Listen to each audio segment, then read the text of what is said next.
민속 의상을 입은 여성이 그려진 러시아의 전통 인형을 보신 적이 있을 겁니다. 그 목각 인형을 열면 그 안에 작은 인형이 있고요. 그 작은 인형 안에 또 다른 작은 인형이 있습니다. 이 인형의 이름은 마트료시카, 러시아 여자 이름 마트료나의 애칭인데요. 이 인형을 볼 때마다 여성들의 삶은 아주 오래전부터 이어져 온 것이 아닐까라는 생각이 듭니다. 생각해보면 여성이 정치에 참여하게 된 건 20세기에 들어서입니다. 선거권이 주어진 것이 100년 정도 된 셈인데요. 그 100년간 끊임없이 싸워오고 목소리를 낸 여성들이 있었기에 우리 시대 여성들의 오늘이 있는 것이 아닐까요? 자, 여기 시계의 바늘을 돌려서 100년 전 여성들의 글쓰기에 주목한 작가가 있습니다. 그 이유가 무엇일까요? 장영은 작가의 이야기 들어봅니다.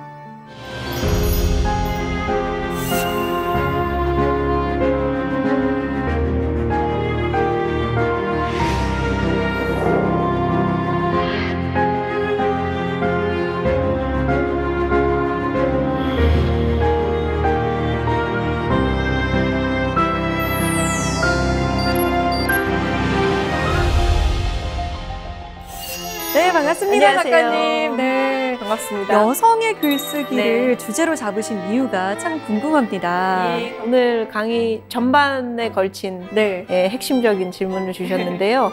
저는 여성의 글쓰기가 지금까지 아주 개인적인 어떤 사적인 취미, 여성의 어떤 감정, 사랑, 우정, 가족 이런 이야기를 이렇게 표현하는 그런 것으로 이렇게 평가받는 것을 조금 바꿔보고 싶은 마음이 좀 있었어요. 저는 말과 글이라는 것은 언제나 사회적이고 공적인 행위, 또 언제나 메시지가 있다.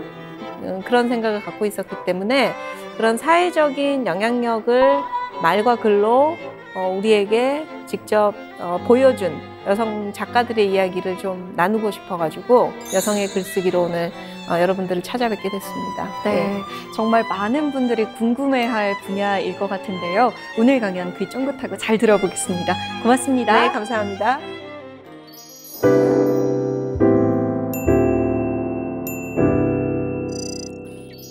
여성에게 글을 쓴다는 게 어떤 의미일까요? 여성이 글을 쓸 수 있게 된 시기는 언제부터로 우리가 생각해 볼 수 있을까요?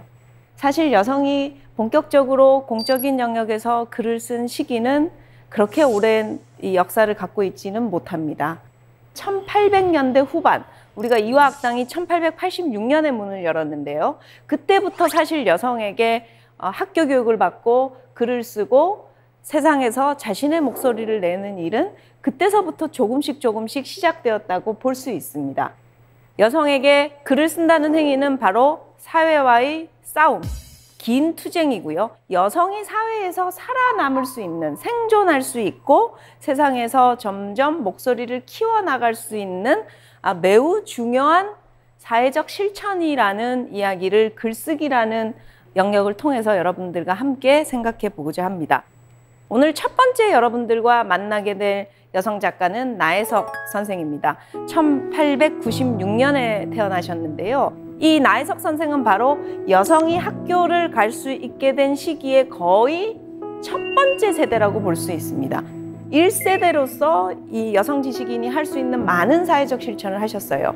그 중에 첫 번째가 바로 글쓰기였습니다.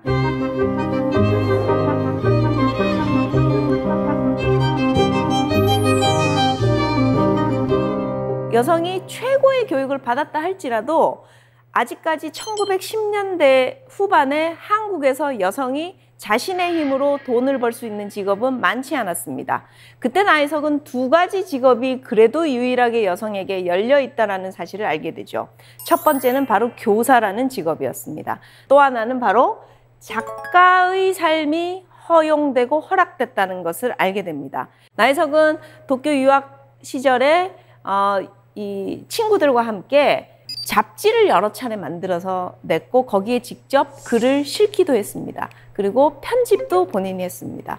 그래서 필진을 찾으러 다니기도 하고 본인이 글을 실기도 해서 출판인으로서의 이력도 있습니다. 나혜석에게 작가 그리고 글을 쓸 수 있는 이 지면을 확보하는 출판인 이 직업은 사실은 굉장히 서로 순환적인 관계를 가지고 있는 여성으로서 자신이 사회에 자신의 목소리를 내기 위해서 반드시 자신이 해야 될 일이라고 생각했던 사명감을 가지고 뛰어든 직업이기도 했습니다. 그리고 나혜석은 수많은 독립운동가들을 이 배후에서 아주 적극적으로 도왔습니다. 1919년 바로 3월 1일 이 독립운동이 일어났을 때 1세대 근대 교육을 받은 여성 지식인들이 이화학당 이 기숙사 사감방에 모여서 이 독립운동을 어떻게 전국적으로 확산시킬 것인가를 의논합니다. 나혜석은 이렇게 제안을 하죠. 우리는 거의 모두 교사라는 직업을 한 번씩 가진 적이 있다. 각 학교를 찾아가서 학교에 있는 선생님들과 학생들에게 이 조선의 독립운동의 열기를 전하고 동참해 줄 것을 호소하자. 나도 전국을 다니면서 이 사실을 알리고 또 직접적으로 동참하지 못하더라도 뜻을 함께 하고 싶은 사람들에게 이 독립운동 자금을 좀 모아오겠다. 이렇게 해서 길을 떠납니다. 그래서 활동을 하던 도중에 체포가 되고 서대문 형무소에 나혜석 선생도 독립운동에 참가했다라는 명목으로 이유로 수감이 돼서 형을 받고 살게 됩니다. 그리고 나서 그 다음 해에 나와서 결혼을 하게 되는데요. 1920년에 나혜석은 변호사이자 또 일본 유학 시절부터 아주 가깝게 지냈던 김우영과 결혼을 결심하게 되고 이 정동교회에서 이 아주 공개적이고 이 화려한 결혼식을 하게 됩니다. 나혜석이 얼마나 당시로서는 공인이자 유명인이었는지는 나혜석의 결혼을 보면 알 수 있는데요. 그때 당시에 결혼 청첩이 동아일보에 실리게 됩니다. 한 사람의 결혼이 언론에서 다루어진다는 것이 1920년에 매우 드문 일이었겠죠. 그 정도로 나혜석과 김우영은 당시 식민지 조선 시기에 아주 유명했던 지식인 부부였는데요. 그러면 이렇게 생각할 수 있죠. 너무너무 이 나혜석의 삶이 지금까지 말씀드린 것만 들어도 다채롭죠. 그런데 지금부터 더 큰 사건이 벌어집니다. 나혜석은 그때 당시로서는 매우 드물게 세계 일주를 하게 됩니다. 바로 남편 김우영이 독일에서 법학 공부를 좀 더 하게 돼서 함께 부부가 유럽으로 가게 되는데요. 이 나혜석은 프랑스에서 그림 공부를 좀 더 해야 되겠다 이런 판단을 하고 그때 당시에 프랑스 파리에 남아서 공부를 하게 됩니다. 이때 여기에 이 천도교의 지도자이자 어디서 이름 많이 들어봤다고 생각하실 텐데 바로 여러분들 3.1운동 때 민족대표 33인 중에 한 명이었던 최린을 만나게 됩니다. 남편 김우영과도 지인이었죠. 그래서 두 사람은 파리에서 가까워졌는데요. 그리고 나서 헤어진 뒤에 한국으로 돌아와서 조선으로 돌아와서 이제 나혜석에게 큰 문제가 생깁니다.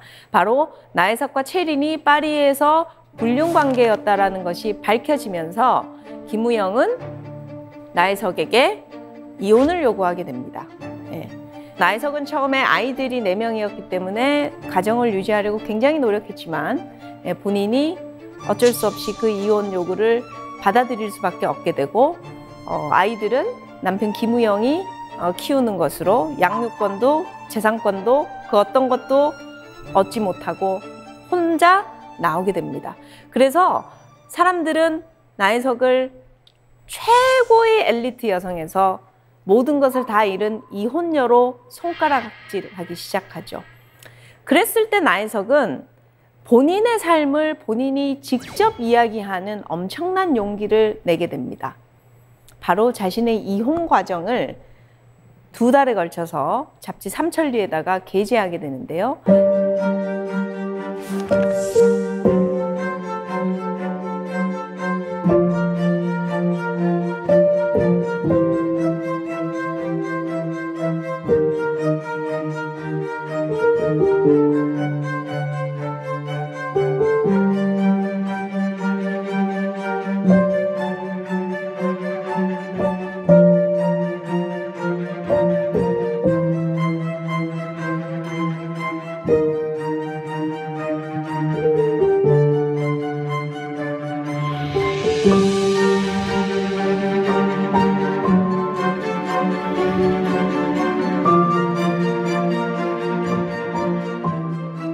바룩이 글을 쓰고 나고 난 이후에 나혜석은 사회로부터 파문당하게 됩니다.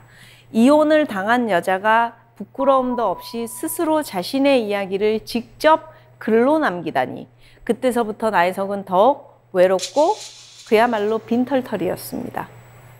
글을 발표할 지면도 잃었고요. 살아보겠다고 미술학원을 열었더니 이혼한 여자한테는 아이들을 가르치게 할 수 없다고 보내지 않아서 미술학원도 망했습니다. 금강산에 들어가서 열심히 그림을 그려서 화가로서 한번 제기를 하려고 했더니 금강산에 화재가 나서 그림도 탔어요. 쓸쓸하게 노후를 맞다가 1948년에 원효로에서 쓰러진 채로 발견이 됩니다.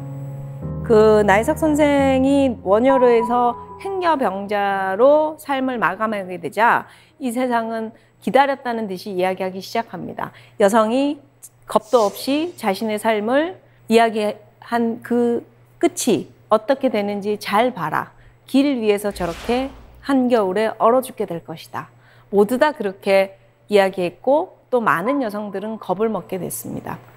우리가 이렇게 이야기하는 동안 나머지 나혜석이 이룬 성취와 나혜석이 살면서 누구도 경험하지 못했던 그 값진 체험을 우리는 오히려 놓쳐버리게 되는 실수를 범하게 됩니다. 그리고 동시에 다음 세대한테 우리는 나혜석 같은 개척적인 삶을 살 여성의 삶을 전달하는 것이 아니라 나혜석처럼 살면 위험해질 것이라는 메시지를 계속 전달하고 있는 그런 문제를 아주 오랫동안 반복하고 살아왔죠.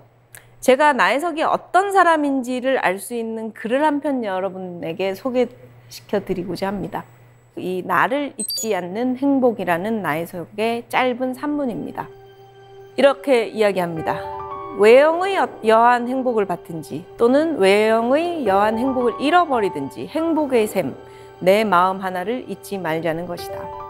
모든 것을 잃고 손가락질 받고 당장 오늘의 생계, 내일의 하루를 어떻게 꾸려가야 할지를 걱정해야 되는 처지이지만 나혜석은 그것에 행복이 달려있지 않다라고 믿었던 것입니다. 바로 사람은 누구든지 자기가 가지고 있는 자신의 힘을 자각하고 그 힘을 포기하지 않고 사는 것, 그것이야말로 행복의 근원이라고 믿었던 것이죠. 나혜석에게 자신의 힘은 바로 글을 쓰고 그림을 그리고 더 나은 세상을 위해서 자신의 목소리를 숨기지 않는 것이었습니다. 만약 나혜석이 글을 남기지 않았더라면 우리는 나혜석을 지금 이야기할 수 없을 거라고 저는 믿습니다. 나혜석이 자신의 삶을 직접 이야기했기 때문에 우리는 나혜석을 지금도 기억할 수 있고 지금도 재평가할 수 있고 또 나혜석의 삶에서 용기를 얻을 수도 있고 또 나혜석의 삶에서 지혜를 얻을 수도 있습니다. 내가 어떤 삶을 살 것인가는 세상이 정해주는 것만으로 이루어지지 않는다. 바로 누구나 자기가 알고 있는 자신의 힘, 그것을 자각하길 바란다. 이 현실에서 한 사람이 살아남기 위해서 무엇을 해야 되는가를 누구보다 일찍, 진지하게, 치열하게 고민한 삶을 나혜석을 통해서 우리는 확인하게 됩니다.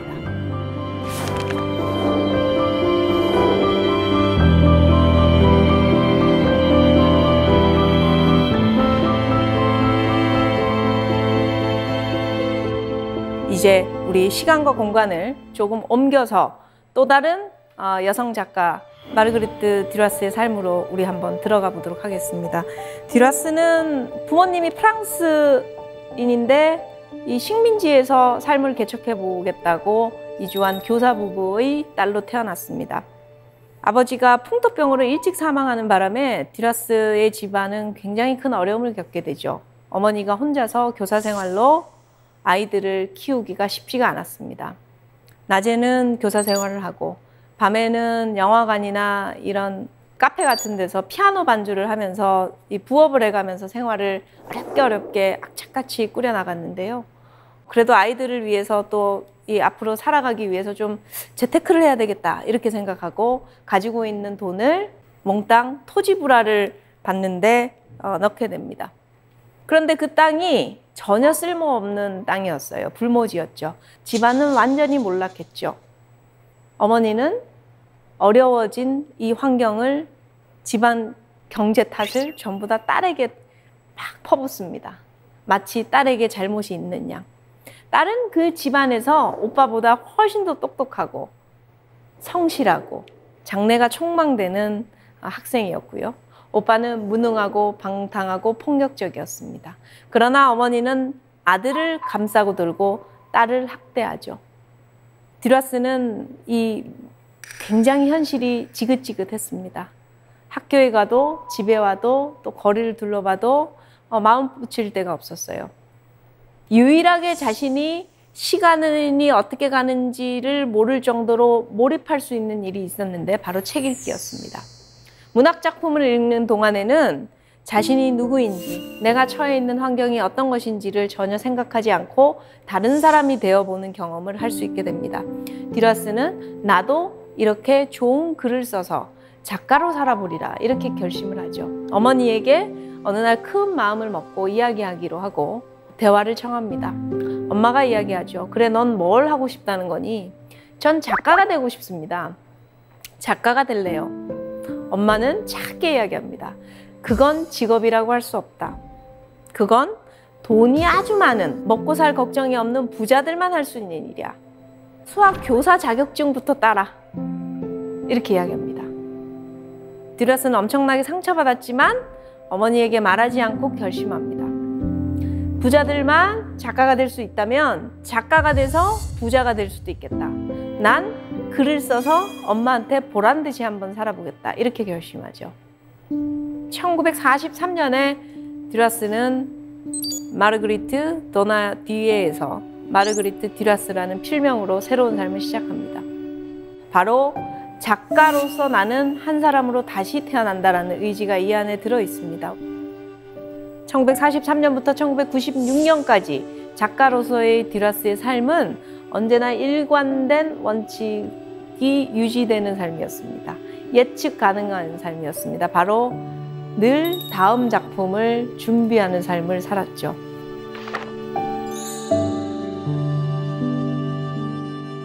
디라스는 프랑스뿐만이 아니라 전 세계 문학 독자들로부터 큰 사랑을 받아서 많은 이 자신의 작품이 영화의 원작이 되는 행운도 누렸습니다. 히로시마 내 사랑, 태평양의 방파제 이런 작품들의 원작이 되면서 진짜 글을 써서 돈을 많이 버는 삶을 엄마에게 입증했죠. 그래서 디라스가 그런 글을 씁니다. 글을 써서 산 집에서 다시 글을 쓰면서 나는 내 유년기의 상처를 많이 회복했다. 이런 이야기를 하죠. 디라스는 글을 써서 작가의 삶이 얼마나 한 여성에게 멋질 수 있었던 것인가를 증명했습니다. 디라스는 죽기 전에 자신의 연인에게 이런 말을 유언처럼 남깁니다. 문학은 나를 배신하지 않았다. 저는 이 말을 글쓰기는 나를 결코 배신하지 않았다는 말로 해석하고 싶습니다. 디라스가 자신의 어머니와 나눴던 그 대화 속에서 자신의 꿈을 죽을 때까지 계속 끌고 나간 그 용기, 그리고 바로 살아있다는 것과 글 쓴다는 것이 자신에게는 동일한 가치이자 의미라는 것을 평생 입증한 그 삶 속에서 많은 감동을 느낍니다.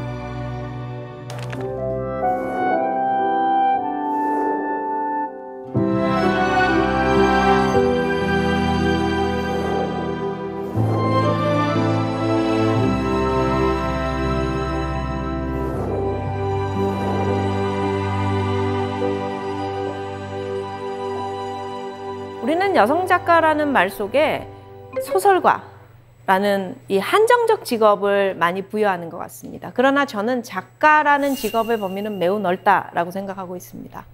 글을 써서 발표하는 사람은 작가다. 책을 출간하는 사람은 작가다. 독자를 가지고 있는 사람은 작가다. 저는 그렇게 생각합니다. 소설이 아니라 할지라도 한 사회에 영향을 미치는 글들을 발표한 사람을 저는 작가라고 생각하고 있습니다. 그런 의미에서 여러분들에게 디라스 다음으로 소개시켜드리고 싶은 작가가 바로 프리다 칼로입니다.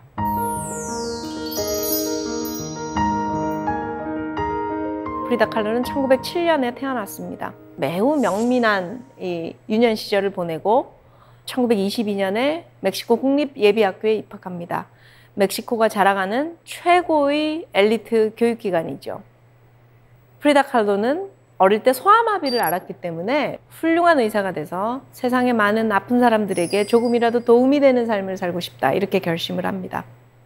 그런데 이 프리다 칼로가 이 의과대학을 이제 진학해서 최고의 의사가 되리라라고 생각했던 그 꿈만었던 대학 시절은 산산조각이 나게 됩니다. 바로 1925년 9월에 교통사고를 당하면서 프리다 칼로는 온몸이 부서지는 아주 큰 부상을 입게 되죠. 당연히 학교는 그만둘 수밖에 없었습니다. 끝나지 않는 치료기간을 감당하지 못한 채 집안에서 환자 생활을 해야 됐습니다. 자신의 치료비 때문에 집이 몰락해가는 과정까지 직접 목격해가면서 프리다 칼로는 이제 이전으로 자신은 돌아갈 수 없으리라는 강력한 예감에 휩싸이게 되죠. 내가 이제 의과대학으로 돌아갈 수는 없고 정상적인 사람으로 살 수는 있을지 무엇을 할 수 있을까?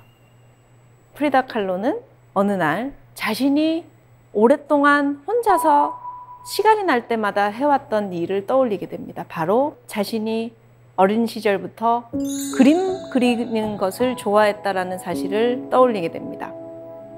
단 한 번도 화가가 될 것이라고는 생각해 보지 못했지만 프리다 칼로는 그림을 그리면서 조금씩 자신의 마음이 치유되는 과정을 경험할 수 있게 됐습니다. 또 하나는 그림은 학교를 나오지 않더라도 충분히 배울 수 있을 것이라고 생각했기 때문에 자신도 모르게 화가가 되면 어떨까라고 고민하기 시작했습니다. 그런데 자신이 어느 정도 화가로서의 자질이 있는지는 프리다 칼로 스스로도 알 수가 없었습니다.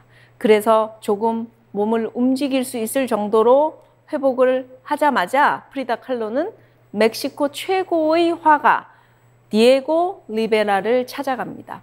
자신이 그린 그림을 몇 점 들고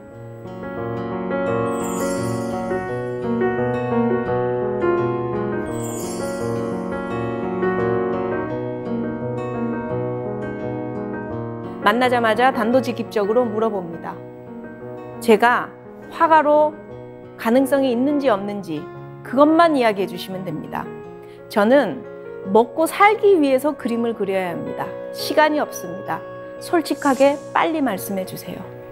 디에고 리베라는 이 낯선 젊은 여성이 난데없이 찾아와서 그림을 내민 것도 놀라웠지만 그 그림이 가지고 있는 엄청난 생명력, 한 번도 경험해 보지 못한 화풍에 완전히 사로잡히게 됩니다.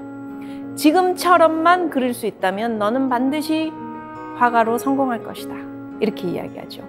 프리다 칼로는 그때서부터 화가의 삶을 시작합니다. 엄청나게 그리고 또 그리고 동시에 당대 최고의 화가가 누구인지를 알기 위해서 멕시코 밖으로 떠나기를 원하게 됩니다. 혼자서는 불가능했죠. 디에고 리베라와 1929년에 결혼을 하고 1930년에 미국에 가서 프리다 칼로는 피카소와 만나서 서로 이 그림을 가지고 토론하는 시간도 가지게 됩니다. 그때 피카소가 디에고 리베라에게 이런 이야기를 하죠. 당신과 나는 이미 프리다 칼로보다 못한 화가이다. 프리다 칼로는 우리를 능가한 지 오래되었다. 이런 말을 합니다.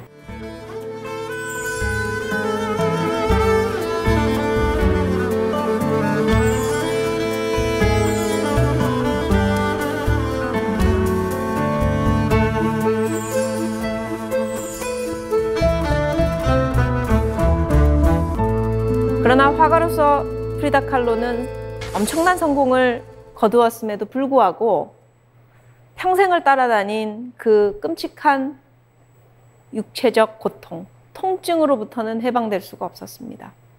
반복되는 수술, 그리고 점점 악화되어 오는 건강 상태가 프리다 칼로에게 마지막을 준비하라는 메시지를 자꾸 던져주는 것만 같았죠. 프리다 칼로는 살아있는 동안 딱 한 번, 그래도 작품전을 내가 화가로서 열어봐야 되겠다, 이런 결심을 합니다. 1953년 4월에 프리다 칼로는 최초이자 최후의 작품전을 개최하게 됩니다. 프리다 칼로는 너무 아파서 관객을 맞을 수도, 자신이 초대한 손님을 서서 맞을 수가 없었습니다. 구급차에 실려서 이 내빈들을 맞이하게 되는 아주 초유의 장면을 연출하게 되는데요. 그것은 바로 프리다 칼로가 어떤 상황에서도 자신의 삶에 충실한 그 모습을 일관되게 보여준 것이라고 저는 생각합니다. 프리다 칼로가 1954년 죽기 직전에 남긴 마지막 그림입니다.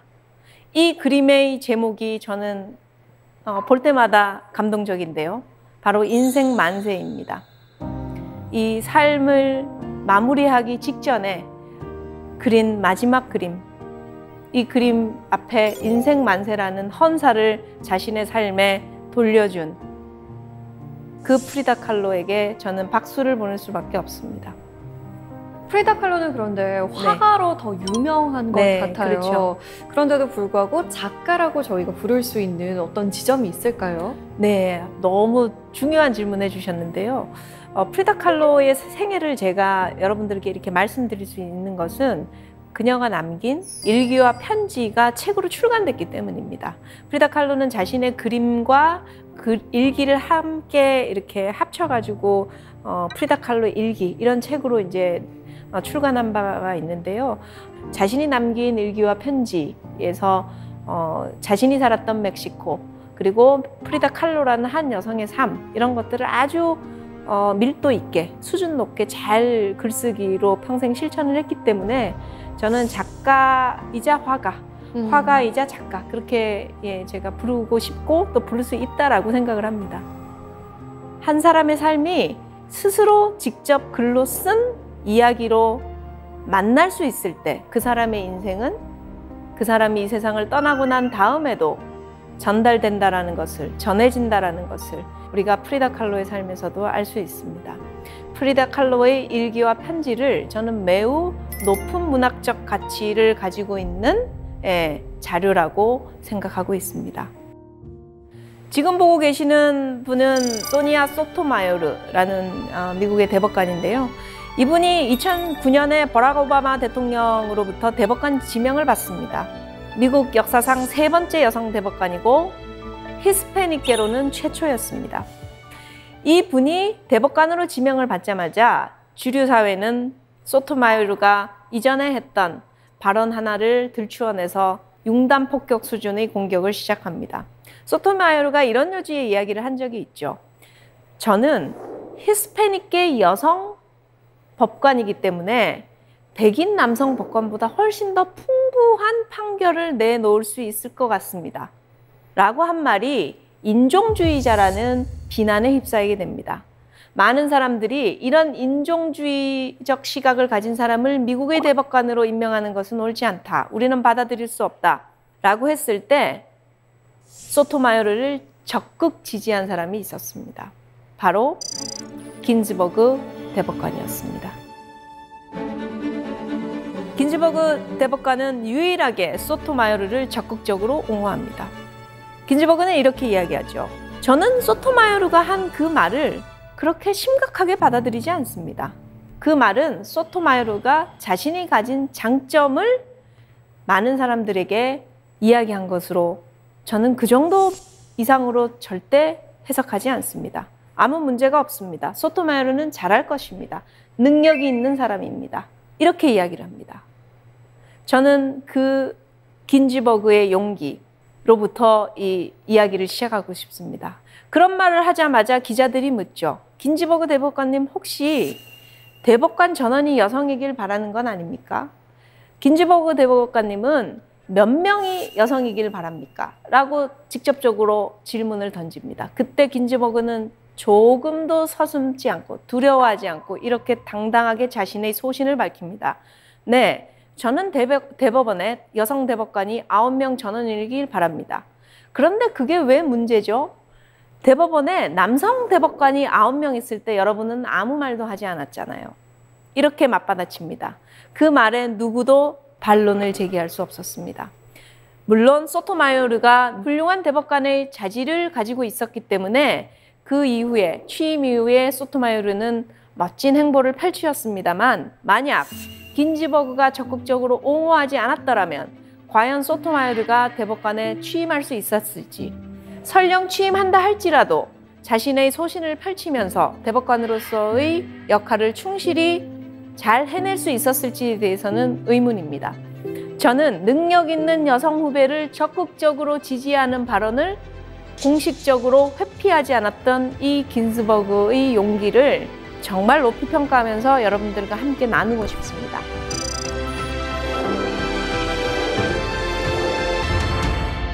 긴즈버그는 1956년에 하버드대 로스쿨에 입학합니다. 긴즈버그가 입학해서 가장 많이 들어야 했던 질문은 바로 남학생들의 자리를 차지한 이유가 무엇인가? 라는, 지금 생각하면 너무나 여성 혐오적인 발언이죠. 그러나 이 질문을 당대 최고의 지성인들이었던 하버드대 로스쿨 교수들로부터 들어야 했습니다. 미국 역시 오랫동안 주류 사회는 남성 백인들의 전유물이었습니다. 긴즈버그는 이때부터 여성의 수가 얼마나 중요한지를 자신이 체감했죠. 여성의 수가 늘어나는 것은 여성이 살만한 세상을 만드는 데 가장 필수적인 조건이다. 내가 법조계에서 여성의 수를 늘리는데 내가 무엇이라도 역할을 해야 되겠다. 여성의 수가 늘어나고 그 여성들이 소신껏 일을 할 수 있게 내가 할 수 있는 최선을 다하겠다라는 다짐을 1956년 하버드대 로스쿨에 들어가면서부터 했고 또 평생 그 약속을 지켰습니다. 자, 그러면 이런 질문을 하실 수 있을 겁니다. 대법관이 후배 법관들을 옹호했다는 이유로 작가로 평가될 수 있을 것인가? 절대 그렇지 않죠. 긴즈버그는 평생 여성 대법관으로서 소신 있는 판결을 많이 내놓았기 때문에 미국 사회로부터 많은 비판을 받았습니다. 엄청난, 지금으로 치면 악플에 시달렸죠.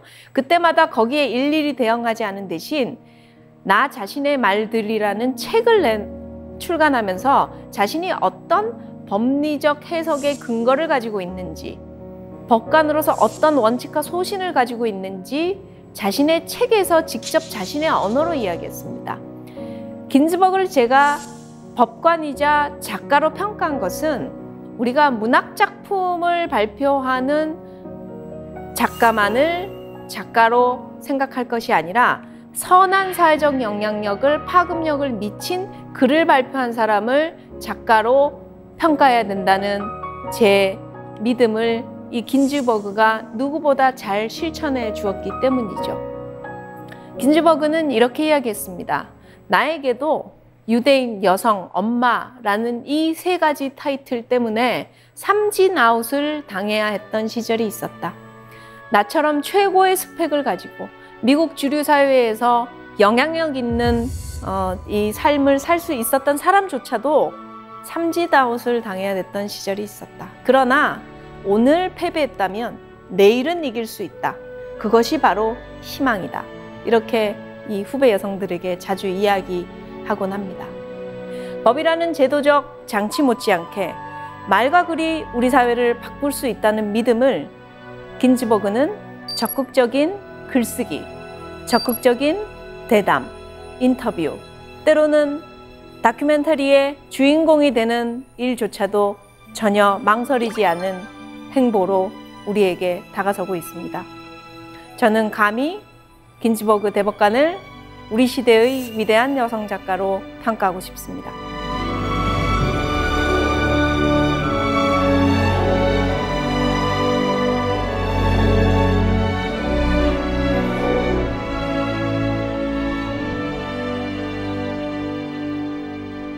네, 제가 마지막으로 여러분들에게 오늘 소개드릴 작가는 다소 생소한 루마니아 출신의 헤르타 밀러인데요. 1953년에 태어나셨고 지금도 작가로 활발하게 활동하고 계십니다. 헤르타 밀러는 루마니아에서 태어났는데 독일계 소수민족 출신이죠. 그래서 루마니아에서도 비주류, 아웃사이더의 유년 시절을 겪었습니다. 언어에 아주 뛰어난 재능을 보이고 글쓰기를 좋아했던 헤르타 밀러는 대학 시절에 문학을 전공하고 문학 서클에 들어가서 동아리에 들어가서 반독재 운동에 참여합니다. 그 시절에 이미 헤르타 밀러는 비밀 경찰의 특별 감시 대상이 되었는데요. 그랬기 때문에 헤르타 밀러는 내가 평범하게 낮에는 직장 생활을 하는 생활인으로 살고 밤에는 내가 좋아하는 글쓰기를 해서 그렇게 평생 작가 생활을 해야 되겠다라고 생각했습니다. 유치원에서 독일어 교사로 생계를 유지하면서도 계속 글을 썼던 헤르타 밀러는 여러 차례 비밀 경찰의 소환과 취조를 겪어야 했습니다. 어느 날 이런 생각을 하죠. 내가 이렇게 사느니 그냥 물에 빠져서 죽어야 되겠다, 이런 생각을 합니다. 그 직전에 헤르타 밀러는 스스로에게 이렇게 이야기를 하죠.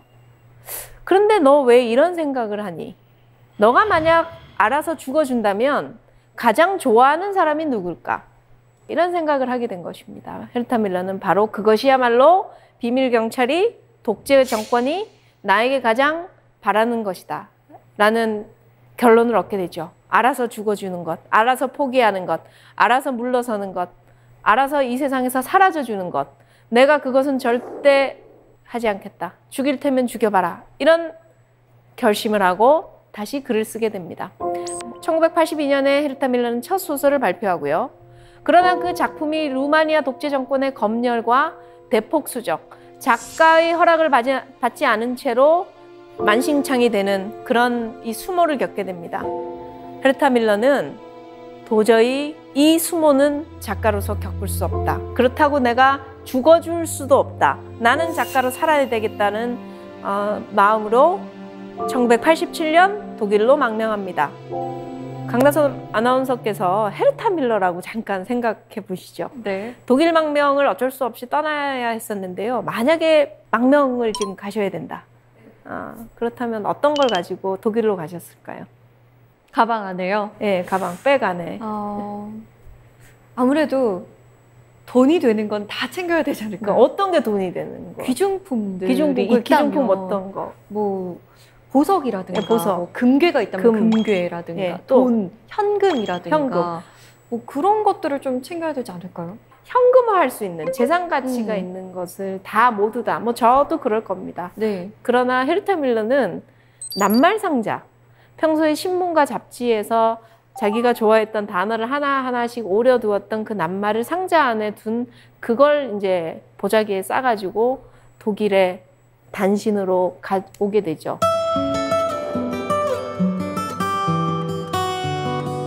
유로 화폐도, 금도, 또 어떤 귀금속도 아닌 자신을 지켜줄 것은 오직 언어밖에 없다라는 헤르타 밀러의 작가적 신념이 이 망명 과정 속에서도 고스란히 드러난다고 저는 믿습니다. 망명자 헤르타 밀러는 자신은 어디에서 살던 간에 작가라는 사실을 잊지 않았습니다. 루마니아에서 끊임없이 테러의 위협이 가해져 왔지만 자신은 자신의 이야기를 소설로 발표하는 일을 중단하지 않았습니다. 조금씩 독일 문단에서 인정받기 시작했고 헤르타 밀러는 자신이 드디어 가슴속에 숨겨놓은 이야기를 할 때가 되었다고 판단했습니다. 2009년에 헤르타 밀러는 순근해를 발표합니다. 바로 자신의 부모님이 강제수용소에서 겪었던 이야기를 자신이 직접 취재하고 또 그 살아남은 사람들이 오늘을 어떻게 살아가고 있는가를 소설로 한번 구성해 보겠다. 이런 오랜 자신의 구상을 드디어 결실을 맺게 되는데요. 이 작품을 발표하고 나서 헤르타 밀러는 노벨문학상을 수상하게 됩니다. 2009년 노벨문학상 수상식장에서 헤르타 밀러는 그 자리에 함께한 많은 귀빈들에게 이런 질문을 던집니다. 당신은 손수건을 가지고 있습니까? 이 손수건은 숨근해에 나오는 레오, 주인공 레오의 이야기와 밀접하게 연관되어 있습니다. 레오는 수용소에 갇혀 있다가 아사 직전에 한 끼의 밥이라도 어떻게 먹어야 되겠다는 생각으로 이 집 저 집 문을 두드리게 되죠. 한 친절한 아주머니가 허겁지겁 밥을 먹고 있는 소년에게 손수건을 내밀면서 닦아가면서 먹으렴 이렇게 이야기합니다. 그리고 그 손수건은 가지고 가렴. 레오는 그 손수건을 가지고 수용소 생활을 끝까지 버틸 수 있었습니다. 물론 너무 배가 고플 때 그 손수건을 팔아서 한 끼의 식사를 대신하면 어떨까 이런 유혹에 빠지지 않은 것은 아니었습니다. 그러나 레오는 그 손수건을 볼 때마다 모르는 타인에게, 어린아이에게 아무런 조건 없이 한 끼의 따뜻한 식사를 내주었던 그 아주머니의 마음을 떠올릴 수 있었고, 인간이 인간의 존엄성을 포기하지 않고 살아가야 한다는 그 믿음을 손수건을 보면서 지켜낼 수 있었습니다.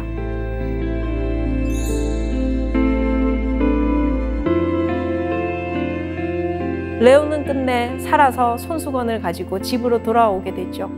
어쩌면 헤르타 밀러에게 손수건은 글쓰기이자 문학이자 인간의 존엄성이자 포기할 수 없는 이상과 동의어인지도 모르겠습니다. 여러 가지 어려움을 뚫고 노벨 문학상 수상자가 된 헤르타 밀러가 전 세계의 독자 그리고 노벨 문학상 시상식에 참가한 수많은 귀빈들에게 손수건을 이야기한 것은 바로 문학, 글쓰기가 자신에게 무엇이었는지를 고백하는 것이라고 저는 생각합니다. 저는 헤르타 밀러가 노벨 문학상을 받은 것보다 한 장의 손수건을 끝까지 기억하고 있다는 것, 글쓰기가 위협받을 때마다 자기답게 소신껏 그리고 자신이 쓰고 싶은 글을 쓸 수 있는 공간을 적극적으로 찾아 나선 것, 그 과정 속에 더 큰 감동을 매번 받게 됩니다.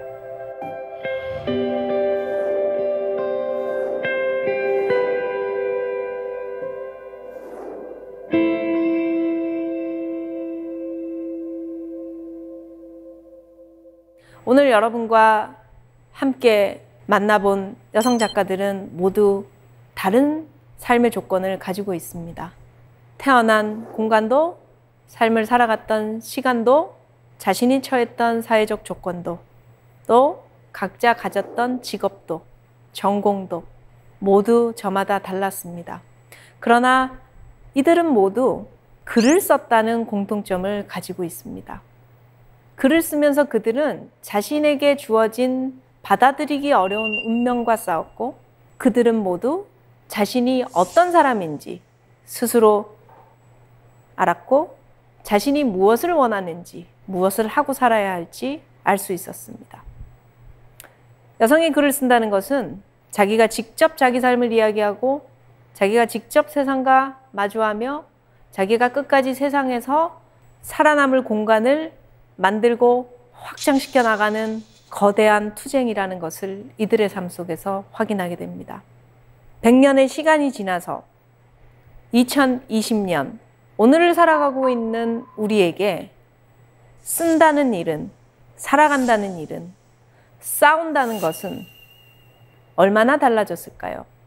우리보다 먼저 이 세상에 태어나서 어려운 싸움을 끝까지 포기하지 않고 글쓰기로 증명해온 이 멋진 여성들에게 저는 큰 박수를 보내고 싶습니다.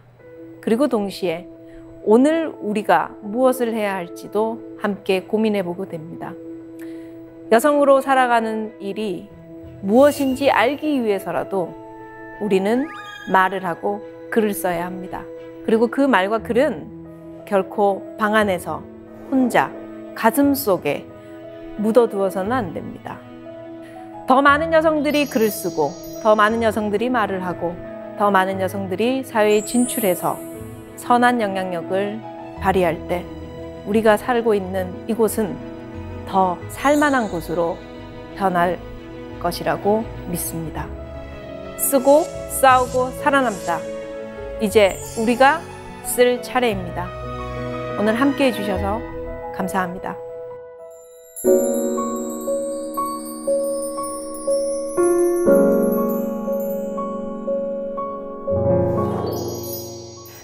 강연 정말 잘 들었습니다. 아, 여성들이 남긴 삶과 글을 통해서 오늘날의 여성들, 그리고 또 오늘날의 사회의 모습에 대해서 생각해 보게 되었습니다. 네. 자, 오늘 사세계 공동체 여러분께서 질문을 좀 미리 보내주셨는데요. 함께 볼까요? 박미래 씨의 질문입니다.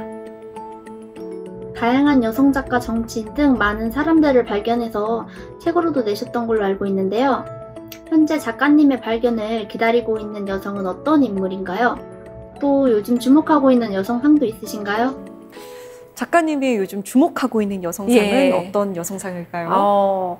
뭐 지금 젊은 여성들은 다 그렇지만 진취적이고 포기하지 않고, 그리고 요즘 제가 이 여성 정치인들 중에 말랄라 유샤프자이도 그 여성 정치인들의 범주에서 그 자서전을 한번 분석을 해봤어요. 말랄라 유샤프자이도 탈레반의 총에 맞아가지고 죽음의 고비를 넘겼지만 본인이 계속 아동 여성 인권 운동하고 노벨 평화상도 받고 또 옥스퍼드 졸업하고 지금 말랄라 재단을 운영하고 있는데, 그런 뭐 누가 이렇게 겁준다고 해서 이렇게 위협한다고 해서 포기하지 않는 그런 여성상에 지금 관심이 많습니다. 네, 오늘 강연 잘 들었습니다. 네, 감사합니다. 네, 저도 한번 글을 열심히 써볼 생각을 해봐야겠다. 그리고 주변의 여성들에게도 글을 한번 써보자라고 권유해봐야겠다라는 생각이 드는 강연이었어요. 글을 쓰셨잖아요. 저도 네, 쓰긴 썼는데 그래도 좀 더 써봐야겠다. 예, 좋습니다. 생각이 들더라고요. 기다리고 있겠습니다. 네. 예. 오늘 강연 정말 잘 들었습니다. 고맙습니다. 예, 감사합니다.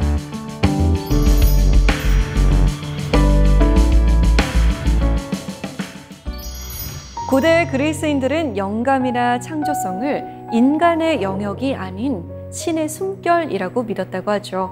그래서 영감이라는 어원도 내재된 신이라고 합니다.